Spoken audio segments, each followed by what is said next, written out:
Nyuma yo kumva inkuru y'uyu musaza, uraza gusobanukirwa neza n'imvano ya nyayo cyangwa isoko ya nyayo y'ibyishimo n'umunezero urambye.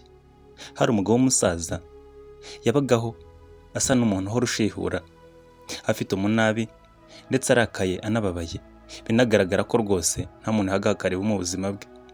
Yahoraga asa n'umuntu wifunze kandi isura yikunje ku buryo abantu bamutinyaga, nta muntu wamwegeraga. Abantu bose bari baturanye nawe bamugenderaga kure, bamubonaga ari umuntu w'umugome, umurozi w'ibisebe ndetse umuntu utakwisukirwa, bigaragara ko afite umujinya ndetse n'urwango muri imbere ye abitse batazi imvano yarwo. Umugabo yarangwaga kuva mu buto bwe kugenda asaza akagera ku myaka muri za 70 na 80, niko yarabanye n'abandi. Yasaga naho yabaye igicibwa mu muryango, we nta muntu uhagera, nta n'umuntu uhakandagira, bisa naho rwose bamuhaye akato kubera imyitwarire y'itanoze no kugaragaza umutima ndetse no kwifunga bihorana isura y'uburakari n'uburakare mu maso ye.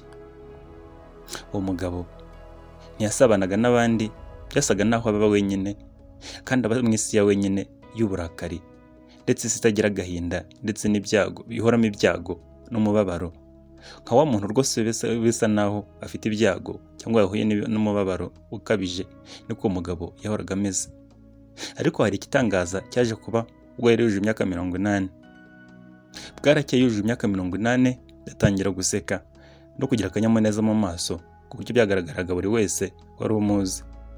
Abaturage bari baturanye nawe baratunguye cyane, byatumye bahurira iwe, bose baratangara baza kureba uburyo uwo mugabo yahindutse, akaba umwana mwiza, akaba yatangiye guseka, kwishima nk'abandi ndetse afite umunezero utagabanije, afite ibyishimo bigaragara ku maso, binagaragara buri wese, afite imvugo nziza. Ya mvugo ye yari yaramubase yo kurakara no kurakazwa n'ubusa no kuvuga nabi no gushihura abandi atakirangwaho. Barateranye baramubaza bati, byagenze bite ko tubona uyu munsi ufite ibyishimo? Yarabashubije ati, maze imyaka 80 yose nshaka ibyishimo. Ati, nishakamo ibyishimo n'umunezero muri njyewe, atari kuko nashaka kuwushaka niko warushagaho kugenda ujya kure yanjye. Narushagaho kuwubura ukancika burundu, ahubwo nkumva ikiganje mu buzima bwanjye ni akababaro n'agahinda no kumva ko ibyo ntashaka ntabibonye, bityo bigatuma mporana uburakari, umujinya ndetse n'ubugome, nkumva nta muntu nkunze, nta kintu nkunze, rwose numva narabihuye n'ubuzima. Atariko nyuma yo kubura ibyo byishimo n'umunezero nashakaga ku myaka 80, nahisemo kubaho nta byishimo nta n'umunezero. Ariko mu kanya nk'ako guhumbya, ubwo nashaka kubaho nta munezero nta n'ibyishimo, ahubwo nibwo nabibonye, biza bitunguranye. None ndi kumva nezerewe, mfite n'ibyishimo mu mubiri wanjye. Ubu ndashima, umutima wanjye unezejwe n'ibyishimo, ndetse mu magambo yanjye no mu bikorwa byanjye no mu bitekerezo byanjye numva hasendereye umunezero. Burya mu buzima iyo tugerageje gushaka umunezero urushaho kuduhunga, ugashaka umunezero ushakira mu by'isi, ugasanga ahubwo urimo kwikururira umubabaro. Ubwo ushaka umunezero urushaho kwegera, niko urushaho kujya kure, ugasanga uri kwikururira ibyago, ibibazo ndetse n'ibindi bintu bitanoze mu buzima bwawe. Ni byiza rero kubaho umuntu utirukanka inyuma y'umunezero, ariko muri make ugasanga ukirinda ko wanawirukaho cyane, kuko buryo uko urushaho kuwushakisha niko urushaho kuguhunga.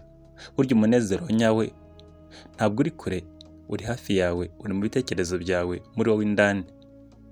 Gerageza kwishakamo umunezero, ugerageze gufunga no gutuma ibintu biri hanze yawe bitakugiraho ingaruka ngo bikangirize imitekerereze ndetse binahindura imikorere yawe n'uburyo utekereza.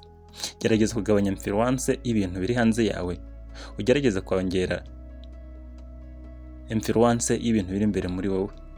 Uko urushaho kugenda uha agaciro ibiri imbere muri wowe, bya bindi wiha nk'imirongo yo kugenderwaho, bya bindi ufata nk'ukuri, bya bindi ufata nk'umunezero abandi bantu batagizemo uruhare, byawe wiremeye ubwawe, nibyo birushaho kuguha ibyishimo. Umva ko umunezero nyawe ndetse n'ibyishimo birambye bituruka muri wowe, isoko yabyo iri muri wowe, nta handi wayikura. Ntuzategereze guhabwa umunezero n'iby'isi cyangwa n'abandi bantu bagukikije, kuko bizarangira ahubwo baguhaye umubabaro cyangwa agahinda katagabanije gahoraho.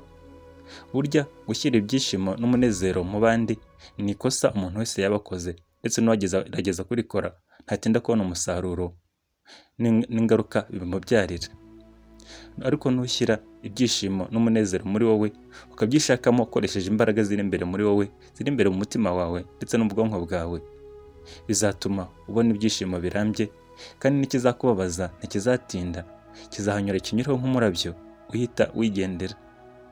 Ariko nugerageza kubikora ikinyuranyo, ukumva ibyishimo byawe bishize mu isi, mu bigukikije no mu bantu bagukikije, ndetse no mu by'isi mu byo ubona, uzasanga ari umubabaro gusa urimo uhinga, ari nawo usigasira, maze uhora aho ngaho nk'imbeho ku rugi, cyangwa nk'izuba ryo mu mpeshyi.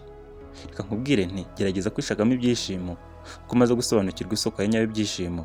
Ndakubwira nti amahirwe masa, gerageza kubyishakamo muri wowe, wihingamo ibitekerezo n'ibikorwa muri wowe bigufasha kwegerana n'Imana, ndetse no kuguha ibyishimo birambye. Reka nkubwire nti bye bye.